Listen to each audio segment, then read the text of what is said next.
राजया पांडुरंगा रमो रुक्मिणी माऊली ज्ञानरंगा नमो कुंडलिका नमो चंद्रभागा नमस्कार माझा रुक्मिणी पांडुरंगा जय जय राम कृष्ण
संतांचे उपकार मज निरंतर जागविती काय द्यावे त्याचे भावे उतराई मज निरंतर जागविती सहज बोलणे हित उपदेश करुणी तयाच शिकविती काय द्यावे त्याचे भावे उत्तराई ठेविता हा पाय जीव थोडा तुका म्हणे वर्त देणं बेचे चित्ती तैसे मज येथे सांभाळीत काय द्यावे त्याचे भावे उत्तराई ठेविता हा पाय जीव थोडा महायोग तिथे तटे भीमरता वरण कुंडलिकाय तृणमंदिरे समागत तिष्ठं तमानंदकन्दं परब्रह्मलिंगं भजे पांडुरंग पांडुरंग परब्रह्म मन पांडुरंग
करू प्रथमण मन दुसरी चरण संतांची त्यांच्या कृपादाने कथेचा विस्तार बाबाजी सद्गुरुदास तुका ओम नमो ज्ञानेश्वरा करुणाकरा दयाळा तुमचा अनुग्रह लाभलो पावन झालो चराचरी मी कला कुसरी काहीच नेण बोलतो वचने अतिभाविका एका जनार्दनी तुमचा दास त्याची आस पुरवावी मस्तक हे पाया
त्वच लागलो निज चरणा अहो सामे तुकया देव यावी न करावा अभेर काय सांगू आता संतांचे उपकार मज निरंतर जागविती काय द्यावे त्याचे भावे गुतराई ठेविता हा पाय जीव थोडा प्रस्तुत प्राप्तवृत्ती सेवेकरता निवडलेला अभंग जगद्गुरु जगद्वंदनीय श्री संत तुकाराम महाराज यांचा संत प्रकरणातील असून संताबद्दल कृतज्ञता व्यक्त करणारा अभंग सेवेसाठी निवडलेला आहे.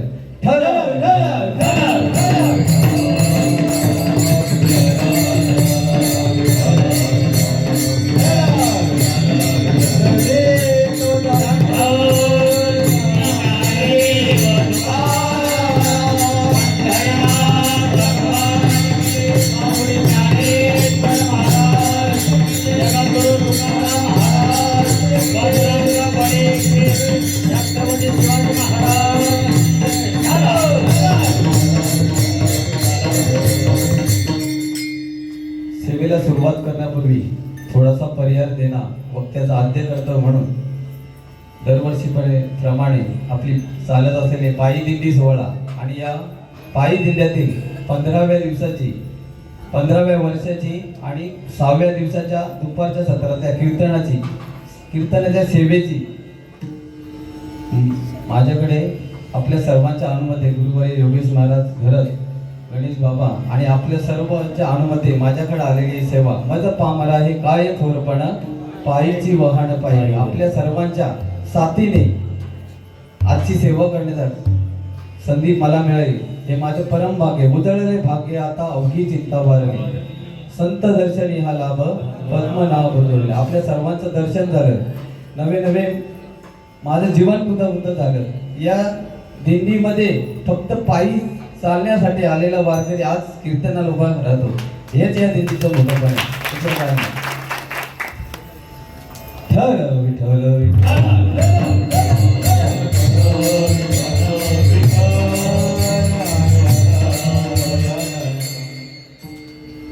जगद्गुरु श्री तुकाराम महाराज या अभंगाद्वारे आपल्याला काय सांगतात. काय सांगू आता संतांचे उपकार संतांच्या बद्दल कृतज्ञता व्यक्त करणारा हा अभंग आहे. कृतज्ञता म्हणजे काय तर एखाद्याने आपल्याला उपकार केले त्याला काय म्हणतात कृतज्ञ आणि एखाद्या उपकाराची जाणीव न ठेवणे म्हणजे काय कृतज्ञता. म्हणून संतांचा आणि प्रत्येक जीवाचं जीवन कसं असावं तर कृतज्ञतापूर्वक असावं. या सृष्टीवर 3 जीव अवताराला येतात जीव देव आणि संत परंतु प्रत्येकाचं येण्याचं आणि जाण्याचं मार्ग अलग अलग ठरलेला आहे. आपण पहिल्यांदा जीवाचं पाहू. जीव जन्माला येण्याचं पहिलं कारण म्हणजे त्याचं कर्म. ज्ञानेश्वर महाराज सांगतात अगा कर्मे उरुजे ते सुख दुःख फळावे ते भोगावया यावे देहा एका. आपण जे कर्म करतो ते आपल्याला भोगण्यासाठी या सृष्टीवर जीव जन्माला येतात आणि ते भोगूनच आपल्याला पूर्ण होतात. नाथ महाराज देखील सांगतात केले कर्म झाले तेचे भोगावे केले कर्म झाले तेचे भोगावे केले कर्म झाले तेचे भोगावे केले कर्म झाले तेचे भोगावे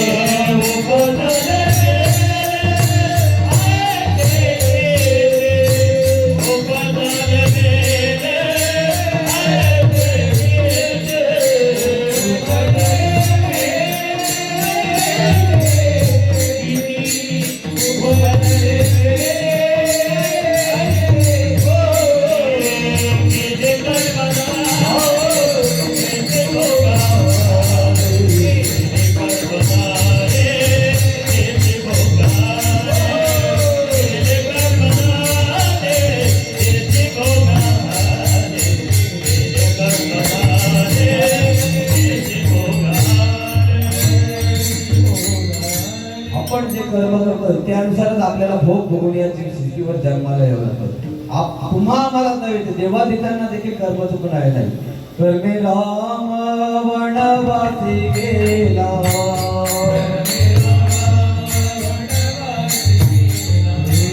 कर्मे दशरथ वियोगे गेला,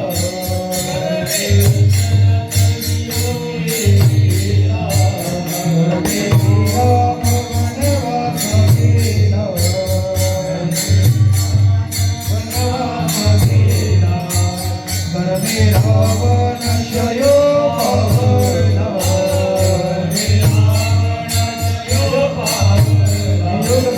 वियोग मेला सीता देवी, दशरथ वियोगे गेला, कर्मे दशरथ वियोगे गेला. तुम्हा आम्हाला नव्हे देवादिकांना, देवाला नव्हे देवाच्या बापाला देखील काय कर्म चुकलं नाही. कर्माबद्दल एकच सांगतो, सीतामाईचं कर्म काय चुकलं. जेव्हा सीतामाई लहान होती, जनक राजाच्या वाड्यामध्ये जेव्हा ती खेळत होती, तेव्हा तिच्या अंगणामध्ये एक काय होतं, पिंजरा होता आणि त्या पिंजऱ्यामध्ये एक पोपट आणि मैना होती. ते सीतामाताने त्यातला पोपट सोडून दिला होता आणि तेव्हा त्या महिलेने तिला साप दिला होता का ज्याप्रमाणे मला माझ्या जोडीदारापासून तुम्ही वंचित केले, त्याप्रमाणे तुला देखील काय करावं लागेल, भोग भोगावं. म्हणून कर्म कोणाला चुकले नाही. ठल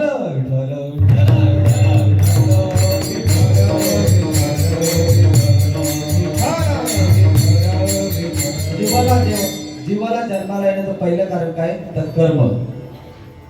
एक सुंदर असे भावगीत आहे. जैसे जाचे कर्म तैसे फळ देतो ईश्वर, जैसे जाचे कर्म तैसे फळ देतो ईश्वर. योगे जीवनाचे तार नवे दारुणी सत्वर, योगे जीवनाचे तार नवे दारुणी सत्वर, जैसे जाचे कर्म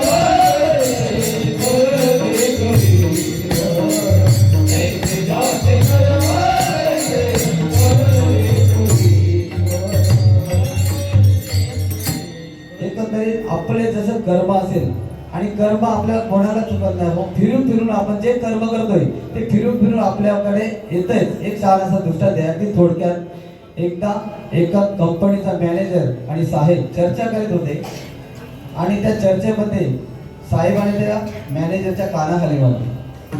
त्या मॅनेजरची काही चुकी नव्हती तरी देखील त्या साहेबाने त्या मॅनेजरच्या कानाखाली मारली. मला काय सांगायचं, फक्त कर्म फिरून आपल्याकडे कसं येतंय तेच सांगायचंय. त्या साहेबाने त्या मॅनेजरच्या कानाखाली मारली. मॅनेजर काहीच बोलला नाही, कारण काही बोललो तर कंपनीमध्ये साहेबाला बोलणं ते प्रत्येकाला ठावे. नोकरीवरून हात धुवायला लागते, प्रत्येकाला अनुभव आहे. तर मॅनेजर काहीच बोलला नाही, तसाच निघून गेला. घरी जाताना तो टेन्शनमध्येच होता. घरी गेला संध्याकाळी आणि आपल्या दरवाजाची बेल वाजवली, परंतु पत्नी काय करत होती, त्यावेळेला स्वयंपाक करत होती. स्वयंपाक करताना कुकरची शिट्टी वाजत होती, परंतु तिला काही नाही आवाज आला नाही. आणि तेवढ्या वेळेत आपल्या पतीने 2-3 वेळा बेल वाजवली, परंतु त्या पत्नीला आवाज आला नाही. आणि पत्नीची जेव्हा पूर्ण स्वयंपाक शिजला तेव्हा पत्नीला त्या बेलचा आवाज आला. तेव्हा ती काय केलं, दरवाजा उचकला. हा आधीच टेन्शनमध्ये. त्यांनी देखील पत्नीने दरवाजा उचकल्या पत्नीच्या कानाखाली मारली. पत्नी विचार करू लागली, सकाळी तर यांना मी चांगला असा स्वयंपाक करून दिला होता, तरी देखील माझ्या कानाखाली का मारली. दिवसभर मी त्यांना फोन पण नाही केला तर मला या दुकानातून काय आणा, एखादी चांगली साडी आणा, तरी देखील त्यांनी मला का मारलं. पत्नी विचार करू लागले. पत्नी कशी सात्विक होती, आपल्या पतीला काहीच बोलली नाही, तशीच निघून गेली आणि आपल्या स्वयंपाक करू लागली. स्वयंपाक करता करता तिचा मोठा मुलगा आला. मोठ्या मुलाने आईला विचारलं, आई स्वयंपाक झाला का. आई बोलली नाही झाला, मला भूक लागली, मला वाढ पटकन. आईने देखील त्या मुलाच्या कानाखाली मारली. मला काय सांगायचंय, कर्म फिरत फिरत परत पुन्हा येते, कर्माबद्दल सांगायचंय. त्या मुलाने त्या मुलाच्या कानाखाली मारली. मुलगा देखील विचार करू लागला, आईला मी फक्त जेवण, आपल्या कोणाला जेवायला सांगितलं तर कोणी मारते का. परंतु पत्नी विचारात वेगळ्या होती. आणि त्या मुलाच्या कानाखाली मारली. मुलगा देखील निघून गेला. निघून जाता त्या दरवाजाच्या बाहेर आला. बाहेर निघाला आणि बाहेर त्याचा एक लहान भाऊ खेळत होता. तो लहान मुलगा बोलायला लागला, दादा माझ्या जोडीला खेळ, दादा माझ्या जोडीला खेळ. त्या दादाने देखील त्या लहान मुलाचा एक कानाखाली मारली. लहान मुलगा विचार करू लागला, दादाला मी फक्त बोललो खेळायला, माझ्या जोडीला फक्त खेळ, तरी देखील माझ्या कानाखाली मारली. तो लहान भाऊ निघाला. पुढे गेटच्या बाहेर आला. गेटच्या बाहेर एक कुत्रं बसलं होतं, निवांत आपल्या शांत अशा याच्यात बसले होते. त्या लहान मुलाने त्या कुत्र्याच्या एक जोरात अशी लाथ मारली आणि कुत्रा पळतच सुटलं. ते पळता पळता पुढे एक समोर गाडी येत होती. ती गाडीमध्ये त्या गाडीवर ते कुत्र काय भुकायला लागले आणि ते भुकल्यानंतर तो गाडीचा चालक होता, तो चालक उतरून त्या कुत्र्याला बाजूला करेल म्हणून खाली उतरला. त्या खाली उतरल्या त्या कुत्र्याने त्याच्या पहिल्यांदा काय केलं, चावा घेतला. आणि तो गाडीचा चालक दुसरा कोणी नसून तर त्या मॅनेजरचा साहेब होता. त्या साहेबाला असं काहीतरी वाटलं का मॅनेजरचं काही चुकी नसताना त्या साहेबाच्या मॅनेजरच्या मी कानाखाली आणि त्याची माफी मागण्यासाठी तो आला होता. म्हणजे काय, कर्म फिरून फिरून कुठे आलं, त्या कुत्र्याचा आणि त्या साहेबाचा काही संबंध नसतात, फक्त कर्म चुकलं म्हणून त्याला साहेबाच्या त्या कुत्र्याने चावलं. म्हणून कर्म आपलं चुकलं म्हणून माणसाचं काय असावं, कर्म चांगलं असावं. जीवाला जन्माला यायला पहिलं कारण काय आहे तर कर्म.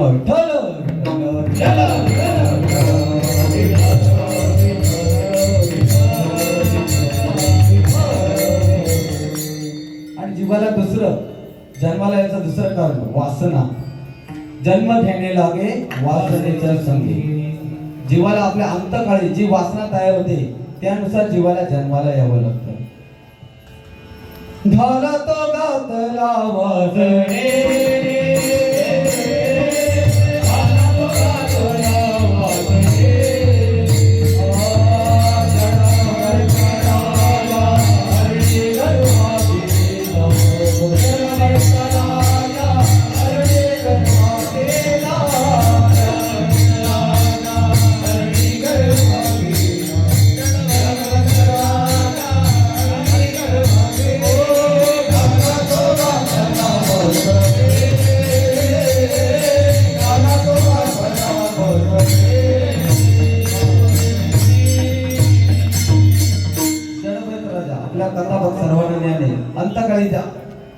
हरणाचा कसं होईल, हरणाचा कसं होईल. आणि एक वासनेने जनपद राजाकडे कुठे गेला, हरणी गर्भ केला.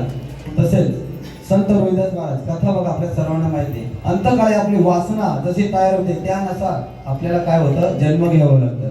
म्हणून जीवाला जन्माला याचं दोन कारण, कोण, कर्म आणि त्याची वासना.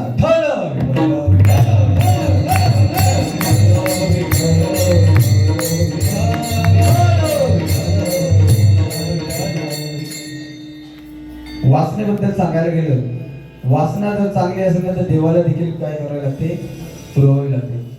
पडे देह भाव पुरवावी वासना, आते देहा पडावाचे नावे, आते देहा पडावाचे नावे, आते देहा पडावाचे नावे.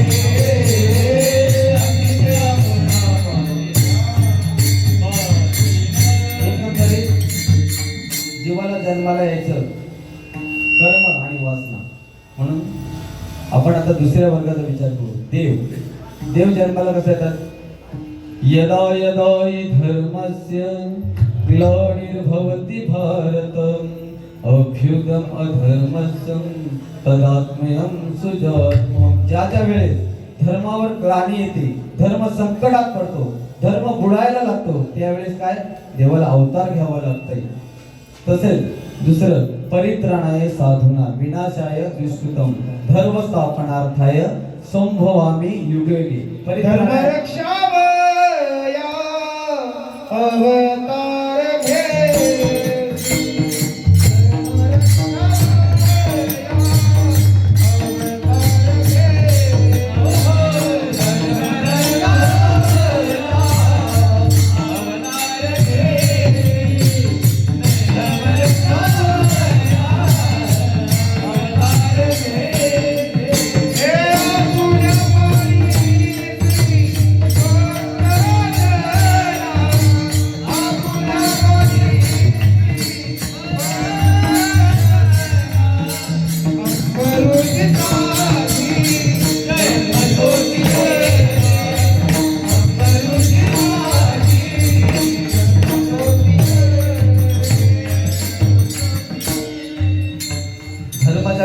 करण्यासाठी देवाला देखील अवतार घेऊ लागतात. आणि तिसरा वर्ग म्हणजे कोणता? संत. संत येथे कशासाठी येतात? जगाचा कल्याण संतांचा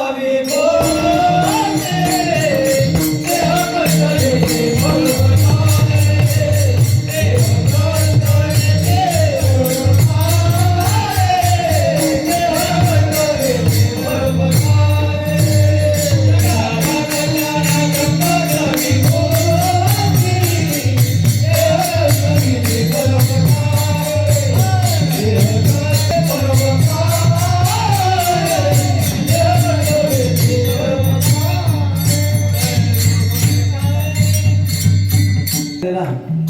तर संतांना या सृष्टीवर जन्माला येण्याचं काहीच कारण नव्हतं. परंतु बुडते हे जन न देखेवे डोळा, येतो कलवळा होण्या. संतांचं फक्त एकच कार्य, केवळ परोपकार. येथे उपकारासाठी आले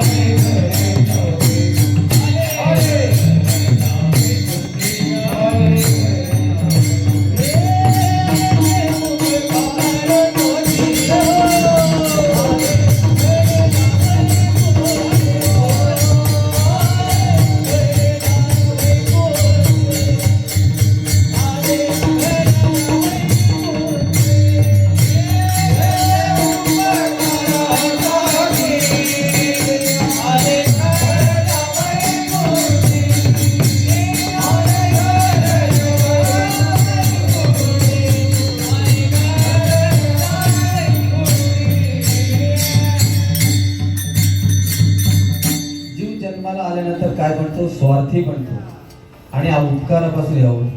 त्यामुळं संत त्या जीवाला जागे करतात आणि देवाची प्राप्ती कशी करावी हे सांगतात. संत जन्माला येण्याचं एकच कारण काय? उपकार. उपकार करण्यासाठी संत येथे अवताराला येतात. उपकार करणं हे उपकार आणि परोपकार आणि संत ही व्याख्या दुसरी होऊ शकत नाही. म्हणून जगात सर्वात कल्याणकारी करणं उपकार कोणाचे असतील तर संतांचे. काही साधक वर्ग तुकाराम महाराजांना भेटला आणि विचारू लागला, तुकाराम महाराज तुम्ही सांगता संतांच्या उपकारामुळे आपले अग्नीत आहेत, मग एखादा तरी उपकार आम्हाला, एखादा कोणता तरी उपकार आम्हाला सांगा. का? संतांचे असे कोणते उपकार आहेत की ते जीवाचे कल्याण करतात? तेव्हा तुकाराम महाराज त्यांना सांगू लागले, संतांचे एवढे अगणित उपकार आहेत की त्या संतांच्या उपकाराबद्दल मी काय सांगू अभंगाच्या पहिल्या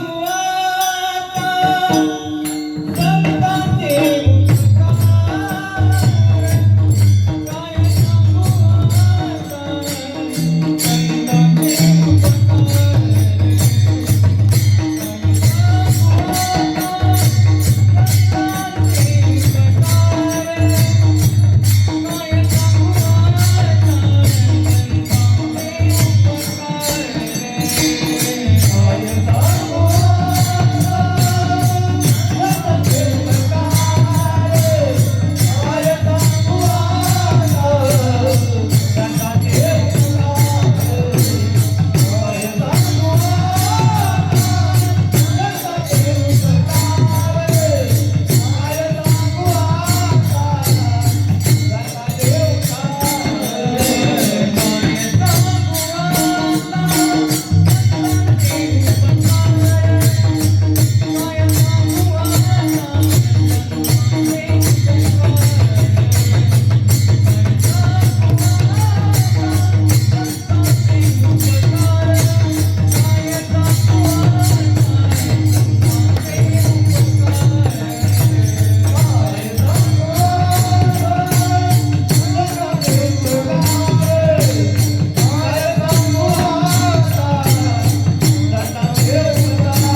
काय सांगू आता संतांचे उपकार मज निरंतर जागविती. तुकाराम महाराज अभंगाच्या पहिल्या चरणात काय सांगतात? काय सांगू आता संतांचे उपकार. मग उपकार फक्त संतांचेच आहेत का? इतर कोणाचे उपकार या जीवावर नाहीत का? तर उपकाराच्या पहिल्या यादीत कोणाचा उपकार येतात? देवाचे उपकार. देवाचे पहिले उपकार काय? देवाचे देखील आपल्याला दोन उपकार आहेत. कोणते? देवाने काय दिले? जेणे हा देव दिला दान,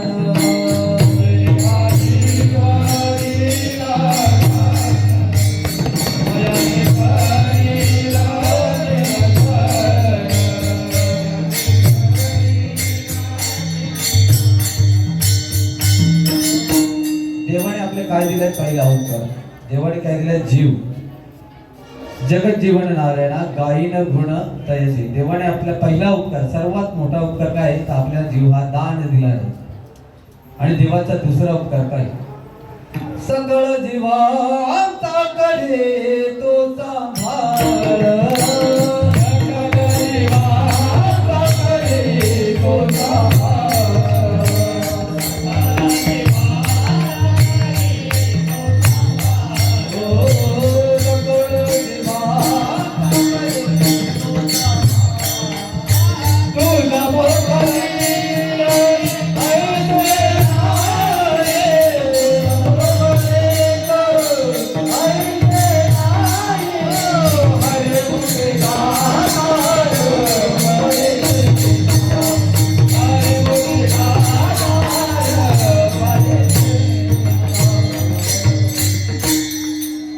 देवाचा दुसरा उपकार काय?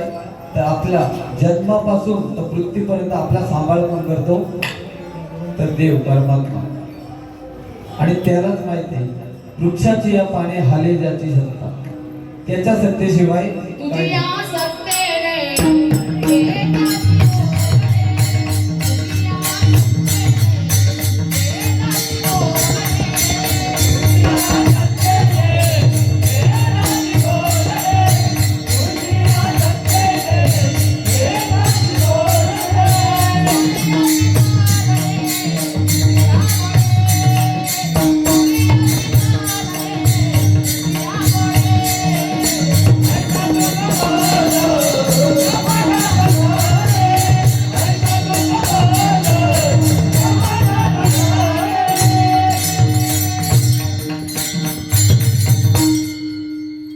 देवाच्या सत्तेशिवाय काहीच नाही. दिंडीला पहिल्या दिवसावर कोणाला आणायचं आणि मध्ये कोणाला? आताच आपल्या पांडुरंग महाराजांचं आगमन झाले, त्याची सत्ता आहे. शेवटी पहिल्या दिवसावर आणणं आता पाठवणं त्याची सत्ता आहे.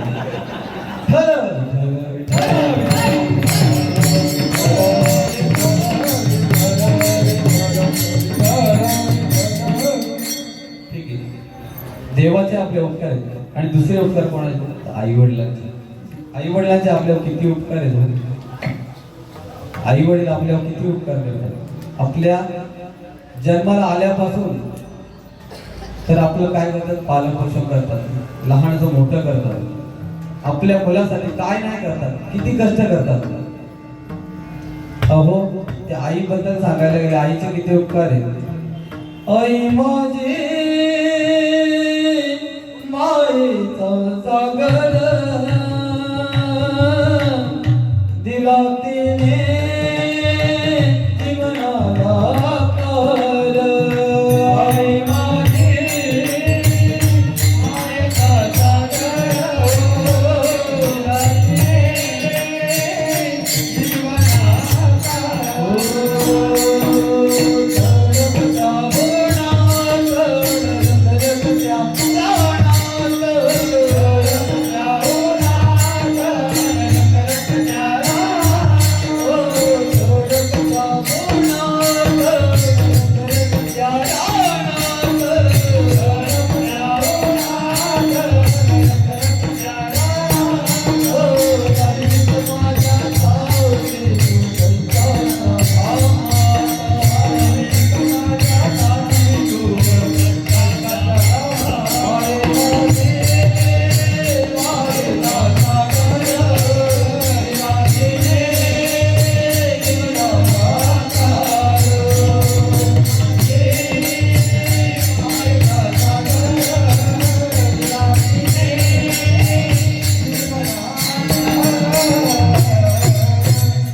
बद्दल आणि बापांच्या उपकाराबद्दल कितीही बोललं तरी त्यांच्या उपकार तो ऋणी होईल कधीच शक्य नाही.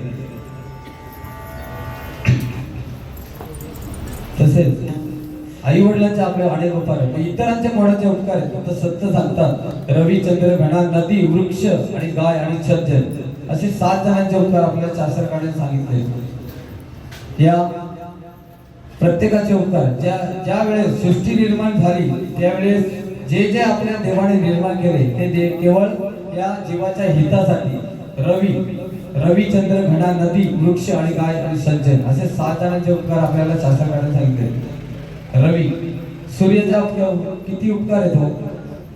तर सूर्यप्रकाशापासून आपल्याला काय म्हणतात अन्नदान तयार होतं आणि जीवनाला जगण्यासाठी जे जीवनसत्व असते ते कोणापासून म्हणताय सूर्यापासून. म्हणजे सूर्याचे आपल्यावर किती उपकार आहेत अनंत उपकार आहेत. चंद्राचे किती उपकार आहेत तर दिवसभरची उष्णता सूर्य देतो त्यातून काय करतो चंद्र आपल्याला शीतलता करतो आणि अन्नधान्य पिकवण्यासाठी चंद्राची आपल्याला काय लागते गरज लागते. म्हणून चंद्राचे देखील आपल्याला काय आहे उपकार. रवी चंद्र घणा म्हणजे काय पाऊस आणि यावर्षी पावसाचे उपकारामुळे आघाडी ते सांगण्यात कोणाला शक्य नाही. पावसामुळे आपल्या दिल्लीची देखील संख्या कमी झाली. प्रत्येकाला त्याचा अनुभव आहे. किती पाऊस पडला यावर्षी. अरे शेतावर गेलं तर शेतकऱ्याला डोळ्यात पाणी येतं एवढा पाऊस पडला. म्हणून पावसाचे देखील आपले अनेक उपकार. रविचंद्र घणा नदीचे देखील आपले अनेक उपकार आहेत. नदी काय देते तर नदी ज्या ठिकाणी उगम पावते त्या ठिकाणापासून तर समुद्राला मिळापर्यंत उपकार केवळ प्रत्येक पक्षाला प्राण्याला झाडांना सगळ्यांना काय देते पाणी. म्हणून नदीचे देखील आपले काय उपकार आहेत. नदी पुढे जाऊन काय बनते एक तीर्थ बनते आणि त्या नदीचा नुसतं उच्चार केलं तरी देखील या जीवाचं काय होत आहे पाप निघत. वाचे म्हणता गंगा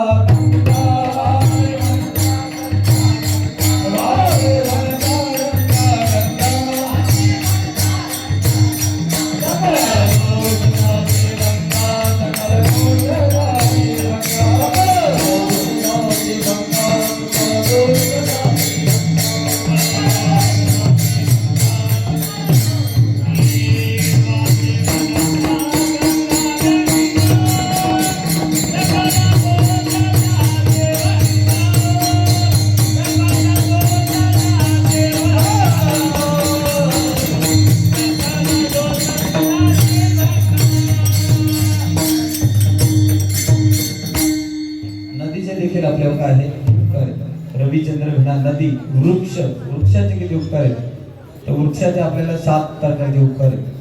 वृक्षापासून का आपल्याला फूल वृक्षापासून आपल्याला 7 प्रकारचे उपकार होतात.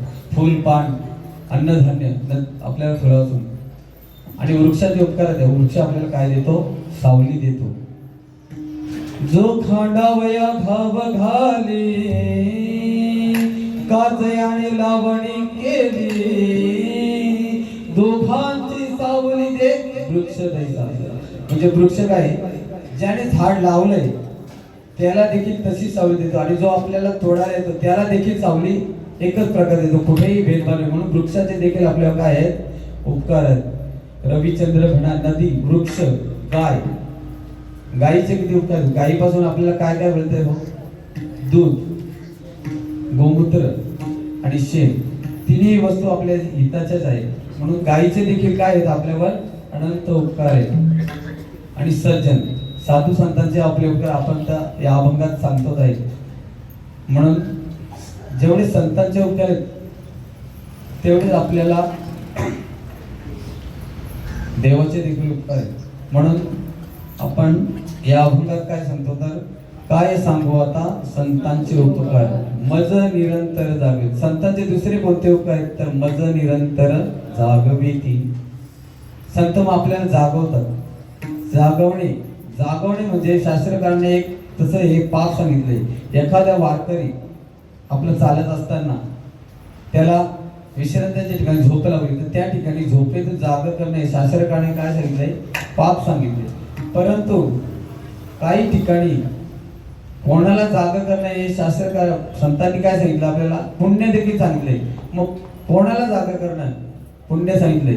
तर एखादा विद्यार्थी आपल्या परीक्षेच्या काळात जर त्याला झोप लागली असेल तर त्याला त्या झोपेतून जागा करून त्याला त्याच्या अभ्यासाच्या प्रती जागा करणं हे देखील संतांनी काय सांगितलंय, पुण्य सांगितलंय.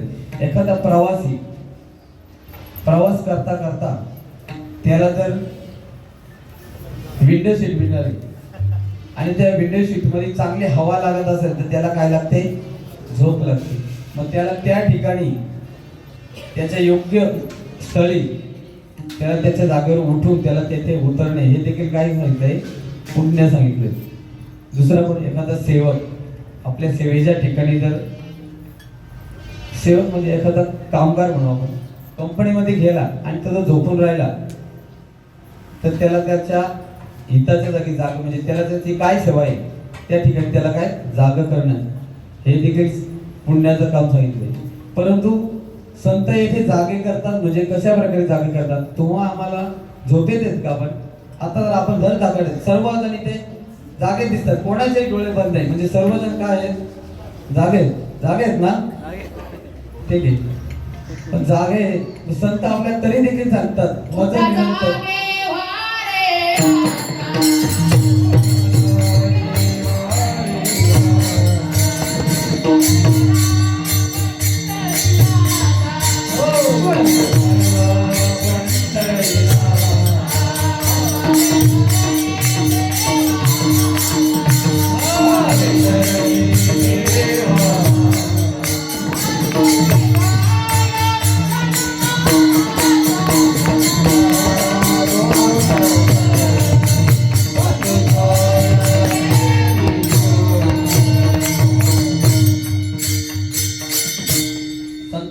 जागे करतात म्हणजे त्या तर का तुम्हा आम्हाला झोप लागली ती कसली तर आपल्या कर्तव्याची आणि स्वस्वरूपाची झोप लागली. म्हणजे काय तर अज्ञान रूपी झोप आपल्याला लागली. आपण जागे पण आपल्या कर्तव्याप्रती आणि स्वस्वरूपाची झोप लागली. आपल्याला या अज्ञान रूपी झोपेतून जागे करतात.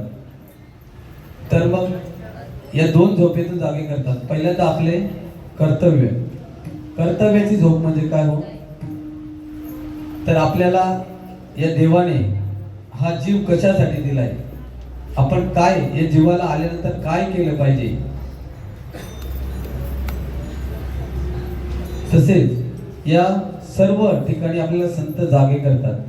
आणि आपण काय झालो तर आपण या कर्तव्यातून झोपलो आहोत आणि झोपेतून जागे करून आपल्याला काय करतात, एकदा आपण या कर्तव्यातून झोपला तर काय होत आहे, विसरलं तया थोर झाले आम्ही पचतील खाणी. आपल्या कर्तव्याच्या प्रती जर आपण विसरलो तर आपल्याला काय होत आहे, पुन्हा या 84चा फेरा फिरावं लागते, पुन्हा मानवदेह घ्यायला लागते. म्हणजे पुन्हा फिरून आपल्याला काय, त्यामुळे आपलं काय होते आपल्या कर्तव्याच्या प्रती जागा पाहिजे. आणि दुसरी झोप म्हणजे कोणती तर कर्तव्याच्या प्रती झोप आहे. तू जागा कोणाला केलं तर संतांनी कर्तव्याच्या प्रती जागा केली तो गंगाराम मावळ कोण होता तर एक दूध व्यवसाय करणारा. एकदा गंगाराम मावळ यांची म्हैस हरवते काय आणि ती म्हैस शोधण्यासाठी तो तळमळ करत असतो तर माझी म्हैस कुठे. गंगाराम मावळचं आणि भंडारा डोंगर यांचं अंतर जवळजवळ 20 किलोमीटर अंतर आहे. आणि त्यांना अशी माहिती होते का भंडाऱ्याच्या डोंगराच्या दिशेने माझी म्हैस गेली आहे. त्या म्हैशीला शोधत तो गंगाराम मावळ त्या भंडारा डोंगरावर येतो. भंडारा डोंगरावर आल्यानंतर भंडारा डोंगराच्या वर चढतो. तिथे त्यांना कोण दिसतात, जगद्गुरु संत तुकाराम महाराज. आणि तुकाराम महाराज आपल्या भजनात दंग असतात. त्यांचं भजन कोणतं चाललेलं असतं, विठ्ठल विठ्ठला विठ्ठल विठ्ठला विठ्ठल विठ्ठल विठ्ठल विठ्ठल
अंधारामध्ये गंगाराम मावळ येतो आणि तुकाराम महाराजांना थांबवतो आणि तुकाराम महाराजांना काय म्हणतो, महाराज माझी म्हैस बघितली का?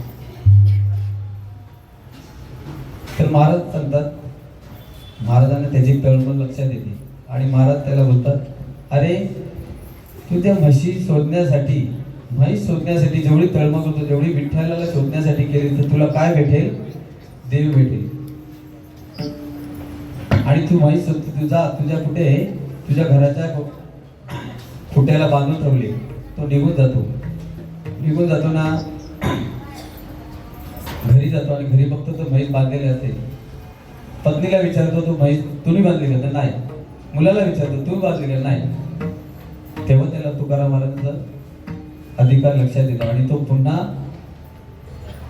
भंडारा डोकं जातो आणि तुकाराम महाराज बोलतो, महाराज आता यापुढे मला तुमच्या सेवेमध्येच रुजू व्हायचे. मला आता संसार म्हणजे काय, तर आपल्या कर्तव्याप्रती कोणाला जावे? गंगाराम मावळ. गंगाराम मावळचं कर्तव्य काय, तर तुकाराम महाराजांनी अभंग गावेत आणि गंगाराम मावळांनी लिहावं.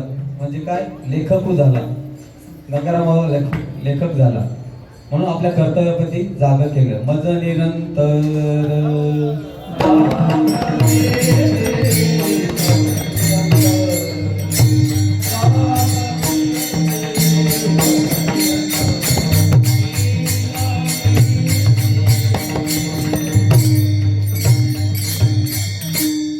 झोप कोणती हो, तर स्वस्वरूपाची झोप. स्वस्वरूपाची झोप म्हणजे काय, तर मी कोण आहे, मी म्हणजे देह नाही, मी म्हणजे काय आहे, आत्मा.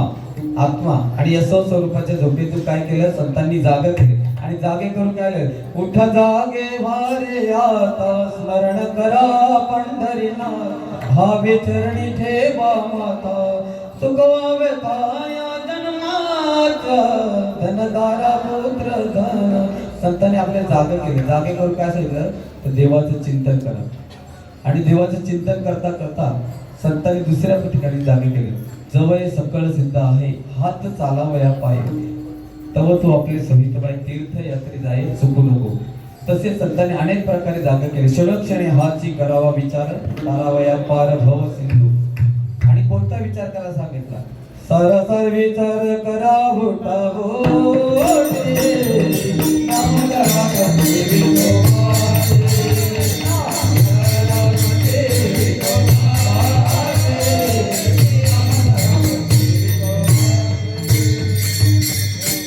अशा प्रकारे संतांनी आपल्याला अनेक अभंगातून संतांनी आपल्याला आपल्या कर्तव्याप्रती जागा केले. अशा या संतांना आपल्या संतांचे एवढे उपकार आहे. संतांचे उपकारच का श्रेष्ठ, तर काही ठिकाणी संतांचे उपकार आपल्या जीवाचं कल्याण करतात. काही ठिकाणी आपल्याला संतांचे उत्तर श्रेष्ठ का याबद्दल सांगायचं झालं तर जीवाचं हित फक्त संतच साधू शकतात. इतर थोडी साधू ते तात्पुरतं साधू शकतात. एखाद्याच्या आपल्याला सर्वात भय कशाचे आहे तर जन्म मृत्यूचा. आणि या जन्म मृत्यूच्या भयातून देखील कोण टाळतात, संत टाळतात. म्हणून संतांचे उपकार आपल्याला काय आहे, श्रेष्ठ आहे. तसेच काही ठिकाणी आपल्याला फक्त एखाद्या वस्तूपासून आपल्याला तात्पुरतं आपल्याला समाधान भेटते, परंतु संतांच्या सेवेत आपल्याला आपलं मन तृप्त होते. काय तृप्त होत आहे, मनाला काय लागते, सुख शांती. आणि मनाला काय लागते, गती. गती अधोगती, गती अधोगती, गती अधोगती, गती अधोगती, गती अधोगती, गती अधोगती, मंडला वाये कांती संतती. गती अधोगती, गती अधोगती, मंडला वाये कांती संतती, मंडला वाये कांती संतती.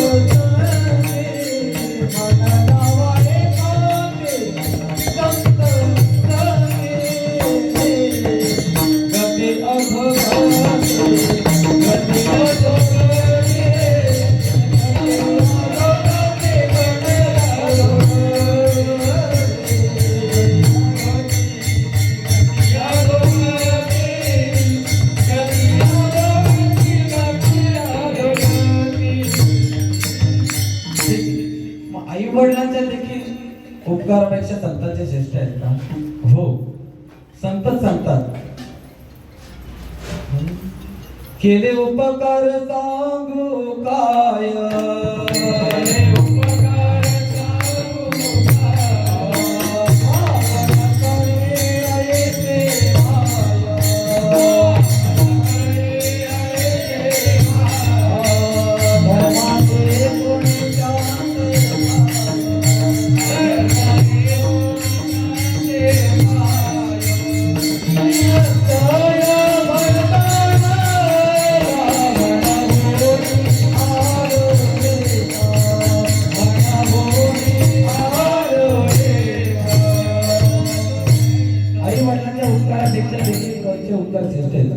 संतांचे. देवाच्या उपकारांपेक्षा देखील कोणाचे उपकार श्रेष्ठ आहेत? तर संतांचे.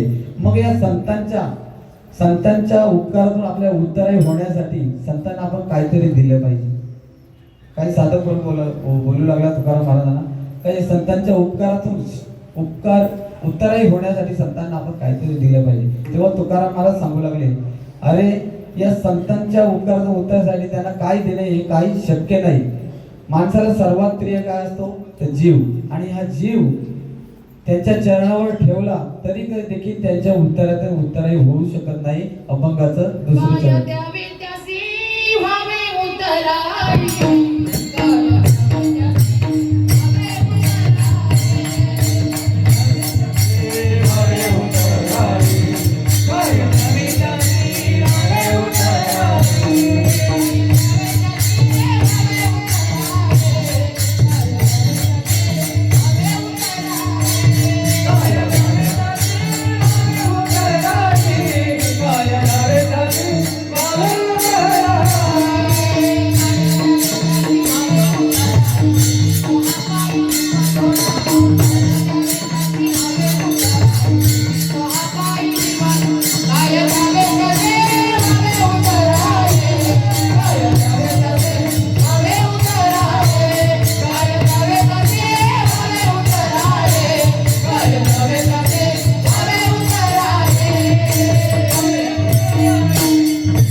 चरणावर आपला जीव जरी ठेवला तरी त्यांच्या उत्तरातून काय होऊ शकत नाही. मग उत्तरावून होऊ शकत. एकदा अगदी प्रेमाने त्या परमेश्वराचं भजन करू. विठोबार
संतांचे आपल्याला अनेक प्रकारचे उपकार आहेत. संत आपल्यावर उपकार करतात.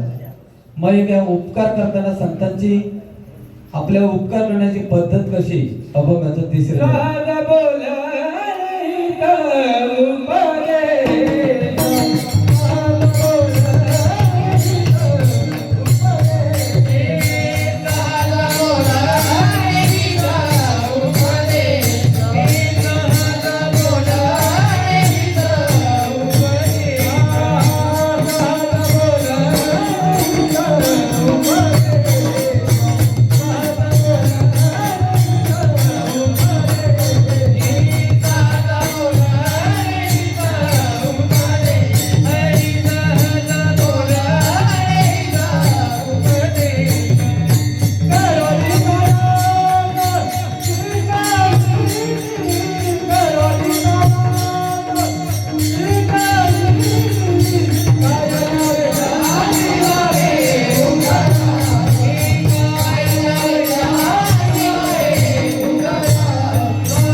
आपलं काय करतात, हित करतात. हित करताना संत काय करतात, अट्टहास करतात. अट्टहास करून संत आपल्याला काय करतात, शिकवतात.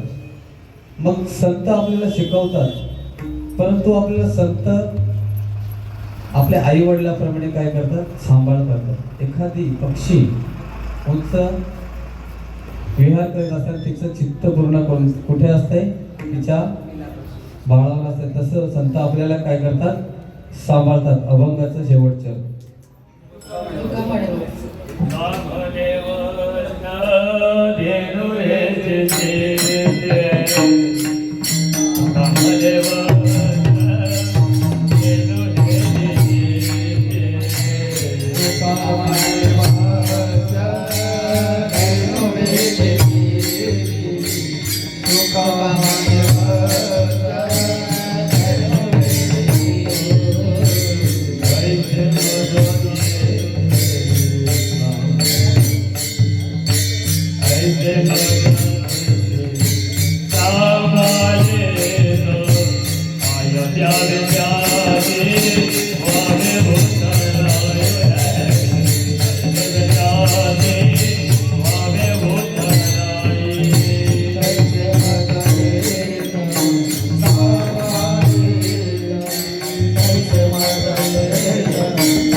शेवटच्या चरणात सांग. तुका म्हणे वस्त धेणो वेचे चित्ती, तैसे मध्ये ते सांभाळती.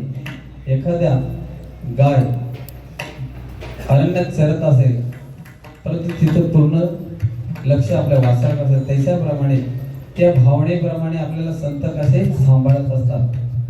लेपुराचे हित वाही माऊलीची चित्त, ऐसी कळवळाची जात करी लाभावी नव्हे. असो, आपल्या सर्वांच्या अनुमते मला ही कीर्तनरूपी सेवा नव्हे तर एक सर्वांची सेवा करण्याची संधी मिळावी, हे माझं मी परम भाग्य समजतो. आणि आपल्या कीर्तनात मला काही मी कीर्तनकार नाही, परंतु सेवका सांगितलेले काम हेतू पडून करू नये. महाराजांनी फोन केला मला का आपल्याला कीर्तन बोलू, मला जमणार नाही. कारण कीर्तन आणि आपण गाऊ शकतो, परंतु प्रकृत हो का नाही सर्वांचं काम नाही. परंतु नाही जमत आणि सोडून देण्यापेक्षा करून नाही जमलं हे केव्हाही चांगलं. या न्यायानं थोडंसं तुमच्या पुढे अभंगाचा विचार मांडण्याचा प्रयत्न केला. चांगलं असेल तर ह्या गुरुवारांचाच प्रसाद म्हणून घ्या. काही चुकलं असेल तर मला माफ करा. आपलाच लेकरू आहे आणि आपलं सर्व सांभाळून घेता म्हणूनच थोडंसं धाडस केलं बोलण्याचं. असो, आपल्या सर्वांचं दर्शन घेऊन या सेवेला पूर्ण ज्ञानेश्वर